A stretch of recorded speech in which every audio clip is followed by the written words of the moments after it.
ഷെരീഫിന്റെ കത്ത് വന്നു. ഉണ്ണിയുടെ മരണത്തെക്കുറിച്ച് അന്വേഷിക്കാൻ പത്രക്കാരും മലയാളി അസോസിയേഷനും കൂടെ അവിടുത്തെ മുഖ്യമന്ത്രിക്ക് നിവേദനം കൊടുത്തിട്ടുണ്ട് അത്രേ. നമ്മൾ ഭയന്ന പോലെ എന്തോ ദുരൂഹതയുണ്ട്.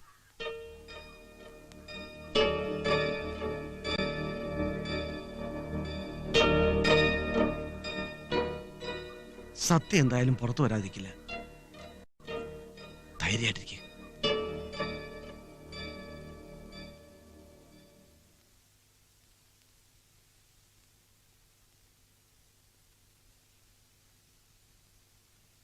അമ്മായി, ആരെങ്കിലും കണ്ടോ ഇങ്ങോട്ട് വരുന്നത്? അമ്മ അവിടെ ഇല്ല. അമ്മായിക്ക് എന്താ സൂക്കേട്?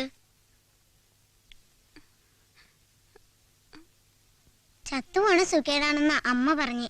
ശരിയാണോ അമ്മായി? അപ്പ അമ്മായിയുടെ വയറ്റില് വാവെഞ്ചാവോ?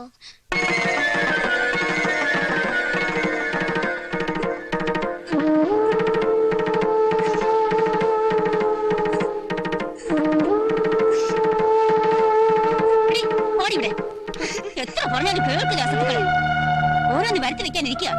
അനുസരണക്കാരെ കാണിച്ചാലേ രണ്ടിനും തലിക്കൊന്ന് ഞാനും ചാവും.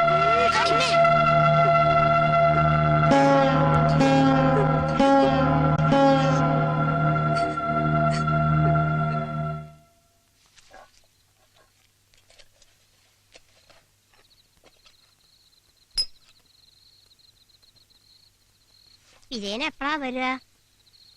ആവോ, എനിക്കൊന്നും അറിയില്ല. രാത്രി എന്നെ വരുന്നാ പറഞ്ഞേ. ആവൂ, ആശ്വാസായി. ഇനിയുള്ള കാലെങ്കിലും സമാധാനമായി ജീവിക്കാലോ. എല്ലാവരും പൊയ്ക്കും.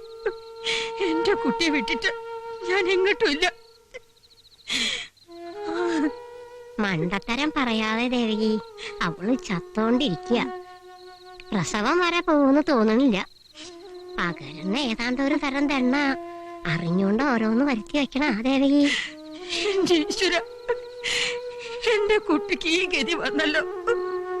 ഓടുമ്പട്ടോളുടെ മോന്റെ കൂടെ ഒളിച്ചോടിയപ്പോ വരും വരായികളെ ഓർക്കണായിരുന്നു. കർമ്മബലം അല്ലാണ്ട് എന്താ.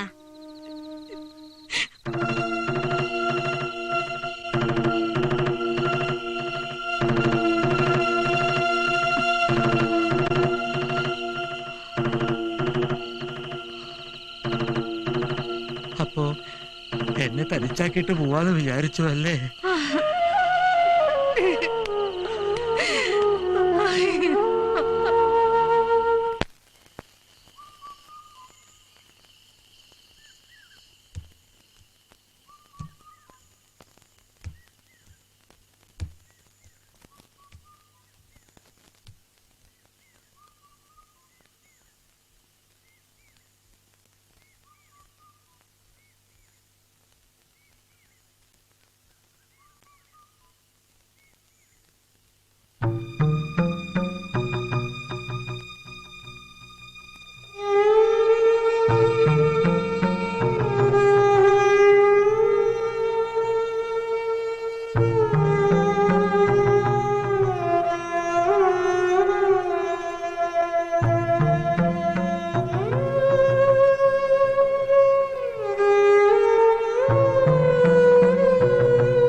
എന്നിട്ട് കറവയെ കഴിഞ്ഞോ? അതൊക്കെ ഇവിടത്തെ കറവ വേണ്ടെന്ന് ഭാര്യ പറഞ്ഞു. എടോ അന്ന് പശുവിന് എഴുത്തൊന്നും ഇല്ല. അല്ലിക്ക ഓ സ്വന്തക്കാർ വരെ പോയി, പിന്നല്ല താൻ. അപ്പോ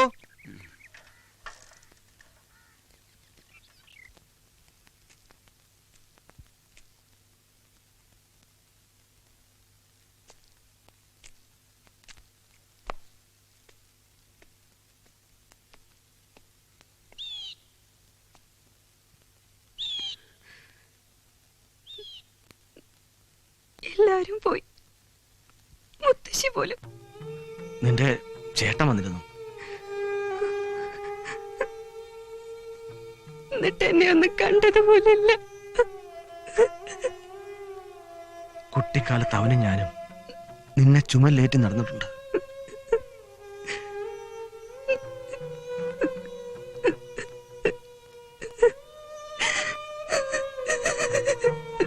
നീ ഒരു തെറ്റും ചെയ്തിട്ടില്ല. ഈ നെഞ്ചി പെടപ്പുള്ളിടത്തോളം കാലം നിനക്ക് ഞാനുണ്ടാവും. പക്ഷേ ഒന്നുണ്ട്, എന്റെ കുട്ടി അവിവേകം ഒന്നും കാണിക്കരുത്.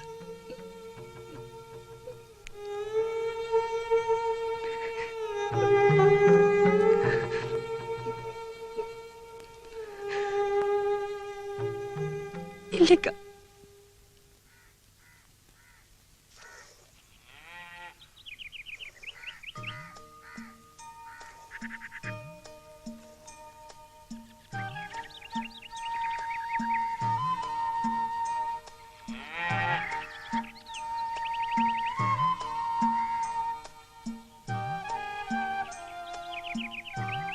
പാലും പഴവും കൈകളിലേന്തി, പാലും പഴവും കൈകളിലേന്തി, പാലും പഴവും കൈകളിലേന്തി, പാലും പഴവും കൈകളിലേന്തി, പാലും പഴവും ആ നീ ഇപ്പൊ പാല് കച്ചവടം തുടങ്ങിയ അബുവേ? രാഘവനാരുടെ വീട്ടിൽ നിന്നാ. എന്റെ കട പൂട്ടിക്കാനാണോ നിന്റെ ഭാവം?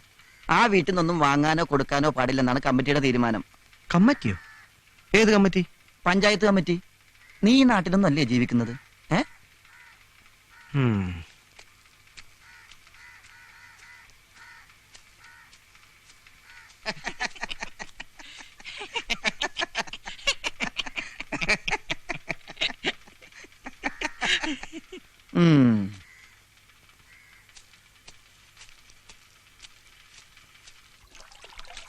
നിങ്ങൾക്കറിയാലോ, കൊച്ചുനാള് മുതൽ ആ വീട്ടിലെ ചോറുണ്ടാ ഞാൻ വളർന്നത്. സ്വന്തം കുട്ടികൾക്കൊപ്പം എനിക്കും പുസ്തകം വാങ്ങിത്തന്നുണ്ട് സീതയുടെ അച്ഛൻ. ഈ ജാതിയുടെ മതത്തിന്റെ പേര് പറഞ്ഞ് നിങ്ങൾ എന്റെ ചങ്ക് കീറാൻ നോക്കണ്ട. ഒക്കെ സമ്മതിച്ചു. ആ കുട്ടിക്ക് പകരുന്ന ദീനാണെന്ന കാര്യം ഈ മറന്ന. എല്ലാം കള്ളക്കഥകളാ. ഉണ്ണി ആരോ കൊന്നതാ. കോട്ടപ്പുറത്തെ ഷെറീഫിന്റെ കത്തുണ്ടായിരുന്നു. ബോംബെയിൽ അന്വേഷണം നടക്കുന്നുണ്ട്. കൊള്ളാം, നട്ട കിളിക്കാത്ത കള്ളക്കഥ ഇപ്പൊ ഇതാ. തർക്കിക്കാൻ ഞാനില്ല. ഞാൻ സീതയും കൊണ്ട് ടൗണിൽ പോവാ ഡോക്ടറെ കാണിക്കാൻ. പറയാനുള്ളത് നമ്മള് പറഞ്ഞു. സീത ഈ നാട്ടിൽ നിന്ന് പോയാല് ഇവിടെയുള്ളവർക്ക് സമാധാനം ഉണ്ടാവുള്ളൂ. ഇക്കാര്യത്തിൽ ഈ നാട്ടുകാരെല്ലാം ഒറ്റക്കെട്ടാ. ഇത് എതിര് നിൽക്കരുത്. ഈ ലോകം മുഴുവൻ എതിര് നിന്നാലും നിങ്ങളുടെ കൂട്ടത്തിൽ എന്നെ കിട്ടില്ല. ഉറപ്പാണാ? ഉറപ്പ്. എങ്കിൽ പിന്നെ ആണ് കൂലിവിലക്ക് കൽപ്പിക്കേണ്ടി വരും. ദേ, ഈ മുറുക്കി പിടിച്ച കൈ പോലെ ഉറച്ചതാ എന്റെ മനസ്സ്. ആരൊക്കെ വിലക്കിയാലും മരിക്കുന്നവരെ ഈ മണ്ണിൽ തന്നെ കഴിയും ഞാൻ. അള്ളാഹുവിന്റെ ദാസന് അള്ളാഹു മാത്രം മതി. ഒരു വിലക്കുണ്ടായിരുന്നു. ചുക്കില്ലാത്ത കഷായില്ലെന്ന് പറഞ്ഞ പോലെ അബുക്കല്ല അവിടെ എന്തെങ്കിലും നടന്നിട്ടുണ്ടോ?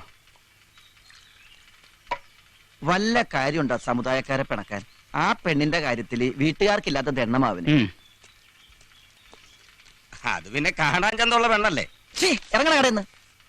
അബു ചെയ്യുന്നത് തെറ്റായിരിക്കും, പക്ഷെ അവനെ കുറിച്ച് അനാവശ്യം പറഞ്ഞാലുണ്ടല്ലോ. കളിയും തമാശക്കെ നല്ലതാ, പക്ഷെ അതിന് കിടക്കരുത്. ഒരു വിലക്ക് ആളിനെ വേലപ്പം കടയിൽ കയറ്റുവോ? അതൊക്കെ അവര് സമുദായക്കാരുടെ കാര്യം. അബു കടയിൽ കയറി ഒന്ന് ചായ ചോദിച്ചാൽ തരില്ലെന്ന് പറയാൻ പറ്റും. ആ മുഖം കാണുമ്പോഴേ പകുതി ജീവൻ പോവും. ഉരുക്കല്ലേ. നാട്ടുകാരല്ല ഒറ്റക്കെട്ടാ. ഏതൊരുക്കും വെള്ളം പോലെ ഉരുകി പോവും. നോക്കിക്കോ.